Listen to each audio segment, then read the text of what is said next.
How's it going? Episode 41. So, yesterday we had my sister and her family over for dinner, and it was all good and dandy, right? But then early in the night, she made a comment that the last time she saw us, which was probably 2 weeks ago now, we seemed just very calm and happy, and this is the vibe that we're still giving off, right? And for me, I think it all comes down to routine. The past few weeks, I've started working from home.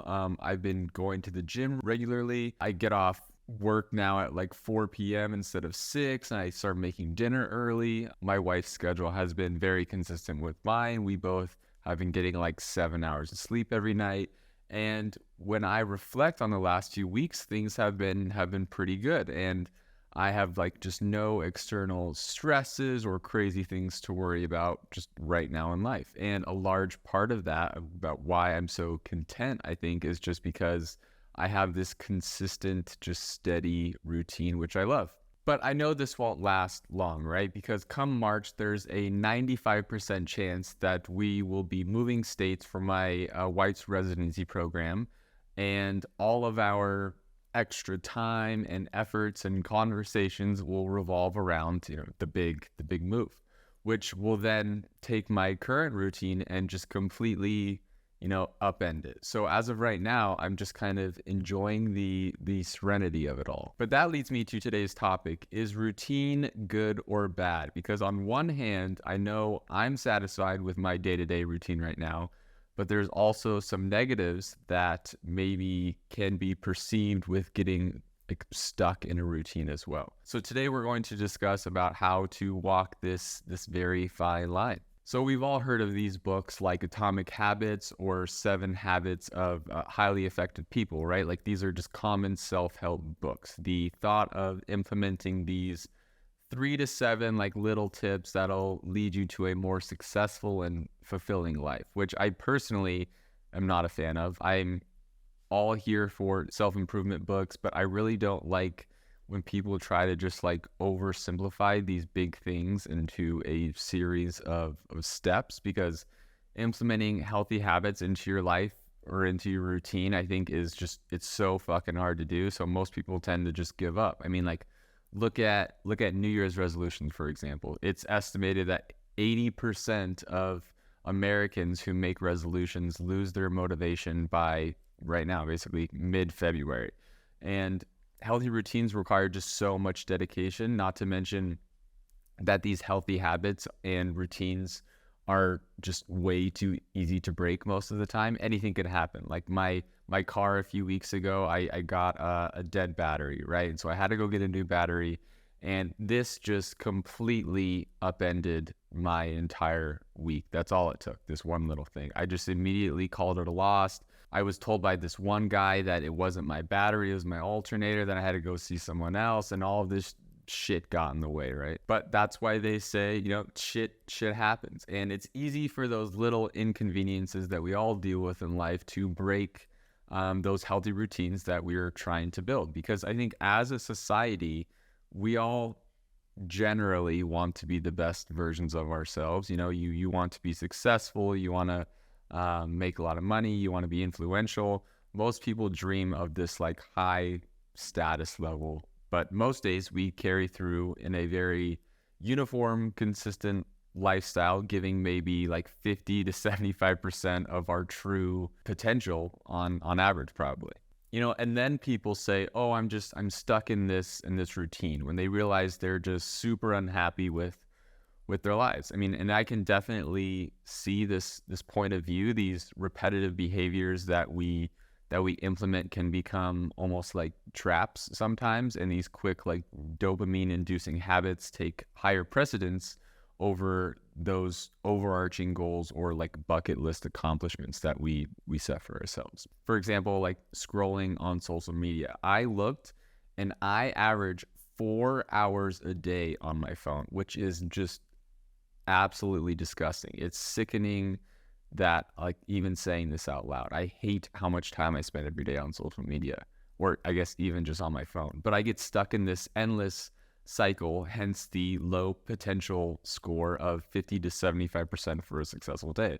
So in a sense, people then blame their daily like routine for a lack of meaning. I'm going to go on like a tangent or a sidetrack for really quick, but it reminds me of like that one SpongeBob clip where she's forgotten what it's like to live on the outside. And then it's just a side character's like little day on repeat where he's like sitting in traffic, he's sitting at his desk like in a cubicle, and then he goes home, and it's just this dude living in this endless cycle.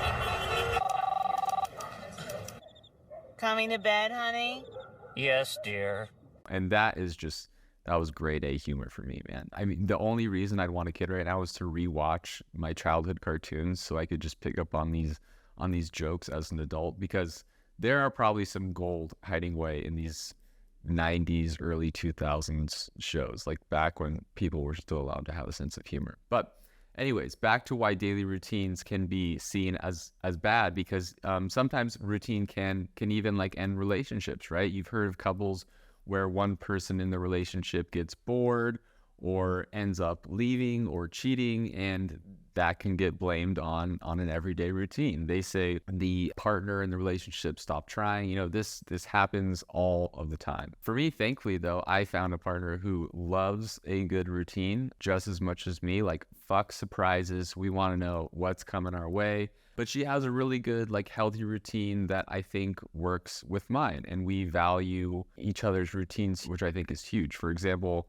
she understands that I'm working on this podcast right now, and she'd probably rather be hanging out with me and just drinking a coffee and chilling with the dog. But she understands that this like benefits me, and that's great. I'm glad that she sees that. And as amazing as that sounds to hang out with her right now, which I would rather be doing, I made this commitment to myself, and that's part of my healthy routine. And the same opposite goes for her. Like, there have been many countless nights where she's been studying or reading, and I wanted to hang out or just be like around each other, but I value her time and priorities as well. So we had to like this healthy routine kind of balance going. But yeah, I mean, for me personally, I love routines. The longer I can be in a solid daily routine with no surprises, the better.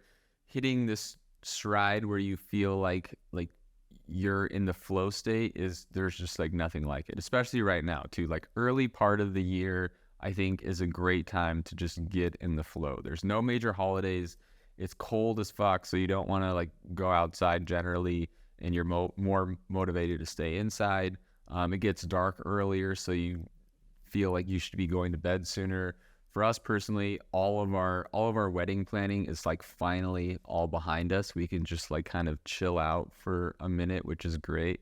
The other day she called it being in our lazy girl era, which I guess is a trend that I wasn't familiar with. But I don't think it's like we're being like super lazy. We just found a good flow where we're not looking to make like any major life changes in our life right now. And that's primarily because some pretty big things are gonna fucking come our way pretty soon. But routines, in my opinion, they are great. And when you're finding kind of like the perfect routine, you tend to follow through more on your promises, making you more like a dependable person to people around you. You tend to have more structure in place, you're more organized. And according to some researchers, routine can set you up on a path where you're more likely to find the meaning of life, which sounds very like grandiose, right? You don't typically think of your everyday lifestyle when you think about finding the meaning of life. You think about all of the specific exhilarating moments that you experience, like traveling or your wedding day, or like even like having a kid, right? For example, every movie about finding like your purpose, like the main character goes on this big, huge, just life-changing adventure, and then they completely changes their outlook and they know the meaning of their life all of a sudden. But psychologists have suggested that these mundane regularities of life can contribute to your overall sense of meaning. They propose that there are 3 aspects to a meaningful life. It is significance, purpose, and coherence. In other words, life is meaningful when it feels important, when it seems to have a point, and when it makes sense. So studies reportedly show that people who said they pretty much do the same things every day found life to be more meaningful. For example, one of the psychologists suggested we might find meaning by maintaining a tidy office or keeping a daily schedule, having weekly dinners with friends, or even like driving the same route to work every day. And when you take it a step further, the coherence of an ordered life also lays the groundwork for pursuit of larger goals and thus equally important aspects of purpose and significance. So in layman's terms, regularity helps basically life make sense, which is a crucial component to finding the meaning of life. So for now, I'm just really, I'm just enjoying the ride, man. Things are good, but it's important to also realize that something is bound to fuck up this flow state that I'm in, and I just have to prepare for it, and that's okay. In a way, it's helping me be much more present, I think, because I appreciate kind of the moment so much more, which has been so nice. There's no like external stresses right now, which is perfect. But overall consensus, though, I think routine is good. I think that has more benefits than it does harm, in my opinion. As long as you're attempting to find like a balance between healthy and unhealthy habits, you're doing good. I think it's unrealistic to only focus on the healthy habits, though, too. I think. I mean, like, I smoke way too much weed. I'm way too introverted. I'd rather be at home more often than not. And then I'm on my phone way too much, obviously. But I'm also like extremely dedicated and focused on what I'm looking to achieve from life right now. But that's all I got for this week. I think I appreciate you listening. I'll tell you one thing. It's really difficult to think about topics when you got a good thing going. It's pretty easy for me to find shit to just bitch about in day-to-day life. So maybe for your guys' sake, maybe something will knock me out of my float state sooner rather than later, and I'll spill the tea on some crazy topics. But yeah, I mean, nobody really relates to the guy who's like, yeah, things are pretty good right now. You tend to like want to hear shit like you won't believe the shit that just happened to me. So I don't know. Hopefully for your guys' benefit, something crazy will happen soon. But until then, thank you. I appreciate you, and I'll talk to you next week.